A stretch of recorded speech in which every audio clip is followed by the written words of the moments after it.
Here's the question. How do you make the impossible possible? Simple. Remove the I am, the ego. Now, how do you step into that newfound possibility? With a series of small intentional steps.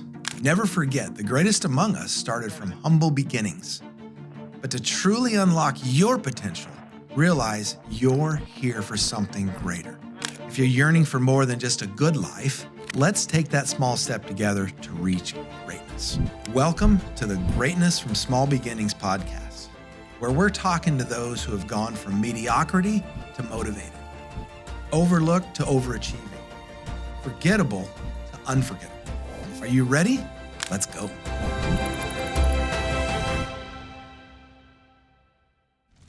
Hello, everybody. I come to you as a wounded warrior today. A couple of things that have been revealed today as I've gone through this day that are hard and painful, and like nobody's died or anything. It's just interpersonal stuff, and I'm trying to figure it out. But I came across this list a few weeks ago and thought, I'm going to save that for the right day, where I can not just read it to the listeners of this Greatness from Small Beginnings podcast, but that will help me in the process of just being greater, feeling greater, get me a little bit of traction in a renewed perception. And so I'm going to go through this list with you, and hopefully it'll help you like it helped me as I just read through it again and went, wow, okay.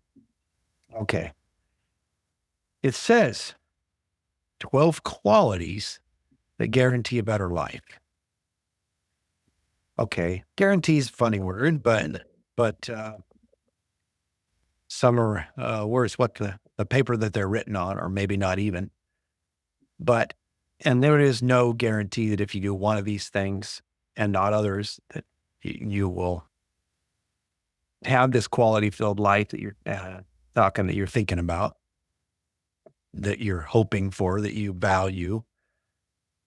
But I think that if you do most of them, or at least half of them, that things are going to improve.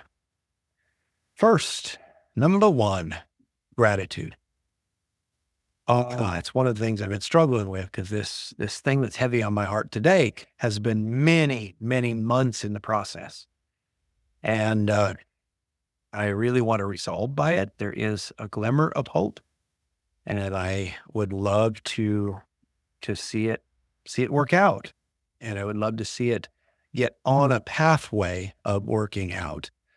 And right now, all I see now is at this moment dead ends. And I know that's an emotional perception or response to how hard it's been.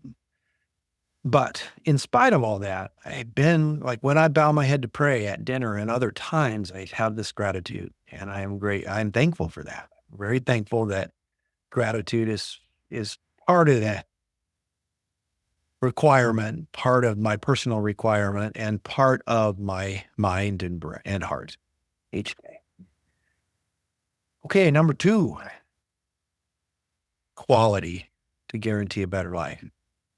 Having the right perspective. So we got to gain it first. We got to find it. We got to look for it, and we got to be it. We got to do it. And that is not always easy, to get the right perspective. That means we need to look at ourselves as part of it and see what issues we might have caused, or what difference in perspective we maybe should have than we currently have. And that takes some self-examination and self-reflection. Number three, being reliable. I don't remember the whole list, and someday I'll probably do a podcast on it, but I received recently a list from a coach friend of mine that says in this list that the way to a quality-filled life is this. And the first thing is faithfulness / consistency. uh, in character, but in words, in deed, in relationship. And if we're going to really build towards quality filled life with other people, then we have to start with being consistent and faithful. And then the next after this in this list is trust. Faithfulness, consistency is a breeding ground for trust. I thought, man, why don't I trust in certain situations? It's because my perception is that that the other person in the situation is inconsistent, or the outcome in a less people related thing is, why don't I trust that something's going to happen? I can predict that it'll only happen 50% of the time because it's inconsistent. Well, it's the same with people. So I'll get into that list another day. Being reliable, consistent, number 4, knowing who to be loyal to. So that is also an introspective thing. I need to figure this out for me, who to be loyal to, and what kind of person that I want to be loyal to, and what kind of mindsets should I be loyal to. So looking deep into yourself, looking at others with an introspection, and almost to say it the unpopular way is to kind of judge them, and not be judgy of them, but to judge the person, judge the situation, to see if that person is one that I want to be loyal to, and partly because they're loyal to me. And even if they aren't, should I be loyal to them anyway? Great, for instance, would be one of the 10 commandments is honor your father and mother. That implies loyalty, but it does not imply that they deserve it. Honor your father and mother it's the only commandment with a promise that if you do this thing, and the promise is I'll give you a long life. And that implies success, prosperity, some other things in it, but a long life meant that back when it was written. And that is the only commandment that has that. And what I'll re-say is that it doesn't mean that when I'm honoring a parent or a boss or somebody else that is deserving of my respect, and I'm honoring that person, it does not mean that they are 100% deserving of it, or even at all, but because they've been put in a position of authority by God, perhaps, or by the vote, which might mean that we honor the position of governor, even though we may not like the governor. We honor the position of president, even though we don't like the president. So that's another good example. But honor your father and mother is one about talking about loyalty and knowing and choosing who to be loyal to. Part of that is because positionally it's correct to do it. All right, number 5, knowing the difference between criticism and feedback. That one has a verse attached to it. I don't remember who sent me this list, but this one has a verse attached to it. Proverbs 27:6. It's a Bible verse. Faithful are the wounds of a friend. In other words, if a friend is honest with you and it hurts you, often there's something good you could take out of that, or maybe it's all really good. And it says, faithful are those wounds. And then profuse or ugly or terrible are the kisses of an enemy. So though there may come with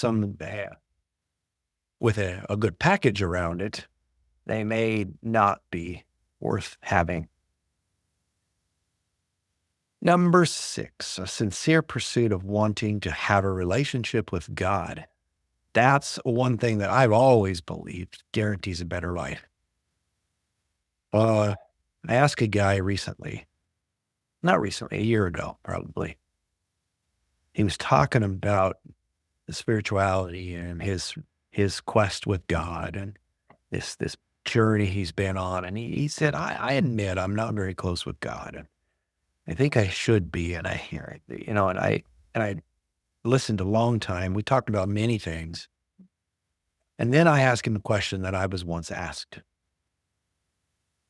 Do you want to? And he looked at me and he thought, and then he said, explain what you mean. I said, okay, you say you want to, but is it that you already want to have a closer relationship with God or whatever it is you want to do? Or does you just want to? Because there's actually a preliminary step to every big want. Is do I actually really want to want that? Sometimes the obvious answer in regards to some wants is they're selfish and horrible. They're not good for you, and you shouldn't want them 100%. But do I want to want them is another good way to kind of start the conversation in your own head or with other people about, do we really want that? That thing, that person, that relationship with God, do we want a relationship with God or don't we? And if we don't, do we want to have that want? Interesting, right? Number 7, quality, humble yet confident. Confidence good actually helps other people. It actually helps yourself get a little further at it. But humble is a really hard thing. Humble requires you to look at yourself and realize what has been given to you as a gift. Your giftedness didn't come from you. It came from the God that made you. Okay, that's another great example. But humble yet confident. And humble doesn't mean less confident. Humble means that I see myself the way that I am and that there's always room for improvement, I suppose is one way to put it. Number 8, keeping your word. Keeping your word is one of the ways that kind of guarantees a quality of life. Is that if you never have to worry about lying, if you never have to worry about deceiving, if you never have to worry about whether or not the person trusts you based on your consistency, that when you say something, you mean it. And then unless some crazy reason and you talk about it with them, that you're going to do what you say you're going to do. And that kind of faithfulness is relationship building. Oh, so keep your word. Number 9, relentless. Keep moving forward. Keep going. In this situation that I said that I'm hurt over and have just a rough time with right now, I've had to remain relentless. Keep going. Keep showing up. Keep doing what I know is right and good, no matter what. Keep praying for God's blessing on the situation. Keep praying for the other person.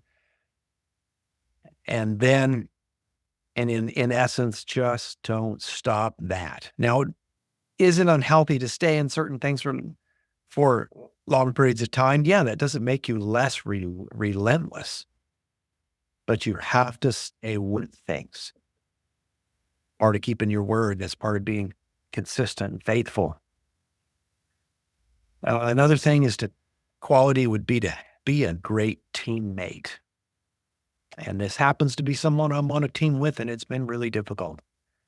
And not tons of collaboration sometimes. So I want better. I want better for them.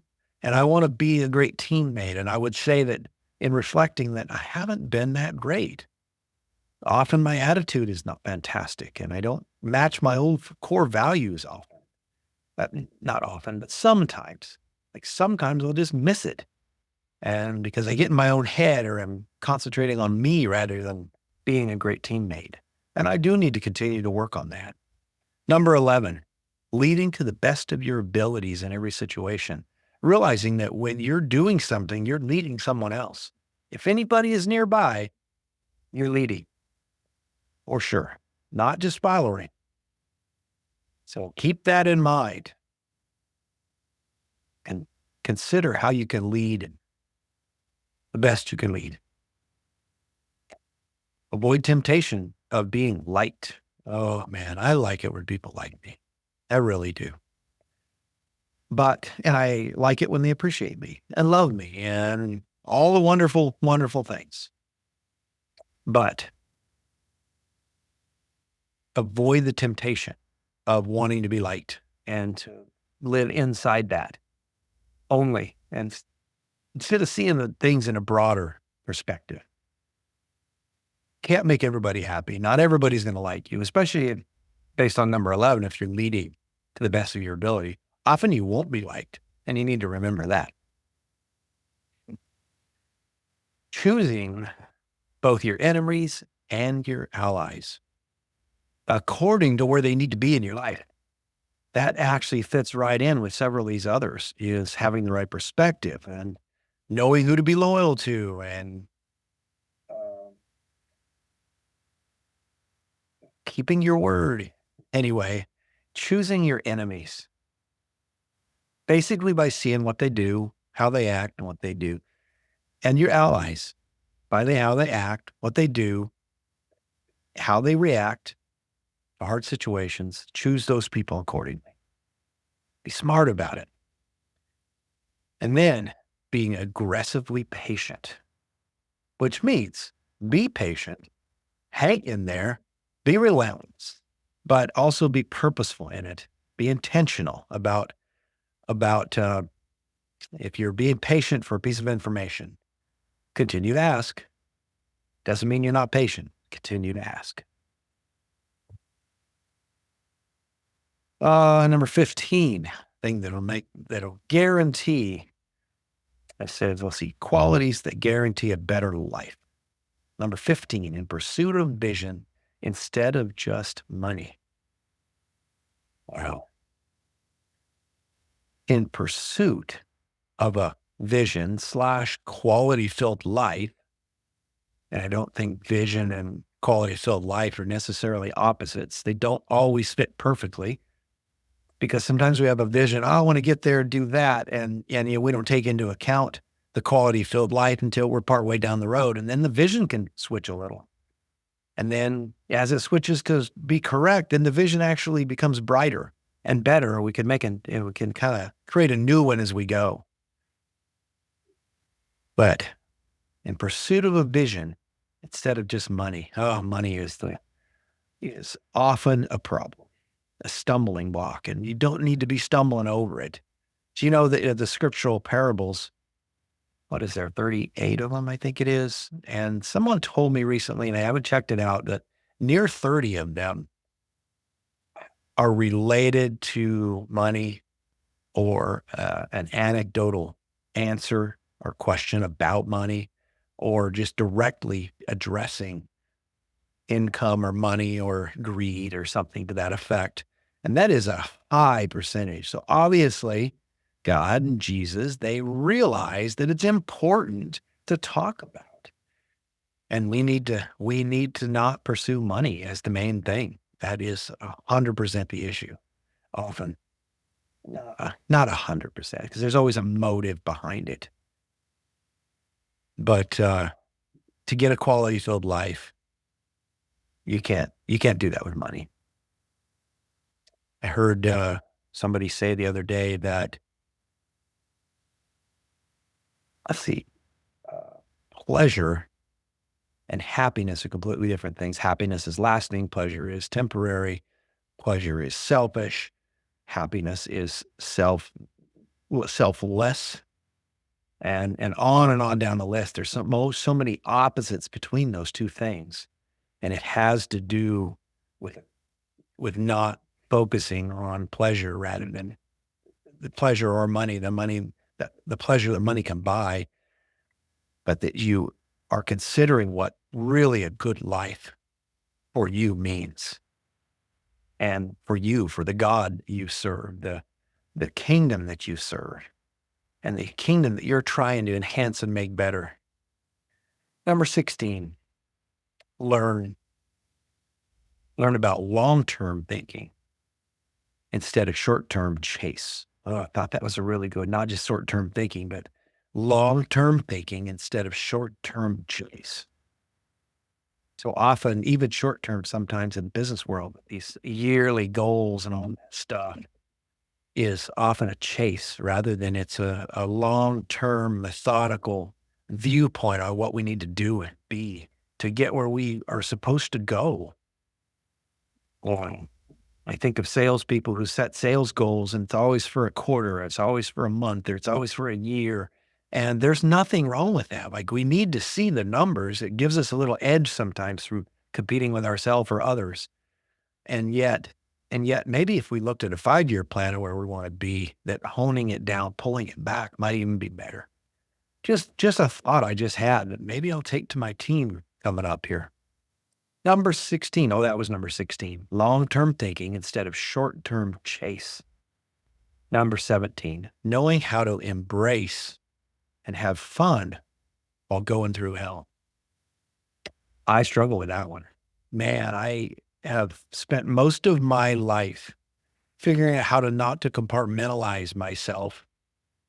And yet I'm going through a struggle and I don't have a ton of happiness at the moment. Like joy, like overflowing joy that having fun and embracing and enjoyment of just being with others, laughing. And I needed this today. Number 18, controlling who has influence over you is a quality that will help with a happier life. Guarantee maybe that one of the things we do these things and we can guarantee a better life. Controlling who has influence over you. Now, granted, you have a boss, you have a superior, you have the government, you have whoever. Well, they don't affect things that much typically, but if they do, then we can control our perception on that and still have fun, even though it's really hard. So, we can, our perception of their influence on us, we can control who has it and how much of it. Some we can't control that they do, but we can control ultimately how much they have influence over us. Number 19, avoiding the bitterness envy can have on your spirit. Can steal a decade or two from you and make it seem like an hour. Bitterness is terrible. It's like, I felt a little lately, so I'm coming to terms again with this. It's like wishing someone else would feel your pain, and yet you have no way to translate it to them. And assuming that if you act a certain way or you are like, wishing it upon them is enough. And that's just not the way bitterness works. It only harms you. It doesn't hurt them at all. And it doesn't help the situation at all. And so that's something else I needed today. Not that bitterness is big to me because I don't hold on to it. I love fun so much that bitterness is not a main thing, but envy says avoiding the bitterness envy can have on your spirit. And sometimes I envy other people's happiness a little bit and their own joy in their life and the things that not that they've done, because I don't want to always do more stuff, but just the carefree life they may have when mine is so full of concern sometimes. So I get a little envious of that sometimes. So I don't want it to steal the decades away from me. So I need to be careful of it and I need to watch it. All right, number 20, the last one. Surround yourself around good company that you could trust and enjoy a meal with. And man, I love that idea. I love that idea, and that's what I want to do. Do that today. All right. So the podcast, Greatness from Small Beginnings, is always a reflection on the fact that we start somewhere and we can get better. We can go greater, go bigger and greater from there. And that is my story completely. I was reiterating to somebody today the very, very beginning of my story in my career, my business story. And it is a small beginning and stayed small off and on for decades. And yet, life has been good. Life has been fairly wonderful. It really has. And I think one of the ways that I can continue to enhance greatness is to not only remember the small beginnings, but to remember that God created me not for average, created you for not average, but great. Like not just good. Like good is better than average, but not average, not good, but really great. And I'm still, even at 61 years old, digging in on, well, what does that mean for my life? What I have left, 10 years, 20 years, 30, 40 years, maybe. I don't know. Kind of hope I don't live to 100, but if I did, how would my life be great? And that's what this podcast means. And I thank you for tuning in. I appreciate you listening. And please listen back at these 20 qualities that guarantee a better life. Again, you got to do most of them. You got to do them, some of them simultaneously. And that's a lot of work for your life to be really quality filled and better. So this in regards to greatness from Zig Ziglar, one of my favorite guys, quote from him: "You were designed for accomplishment, engineered for success, and endowed with the seeds of greatness." Now go be great. Your choice.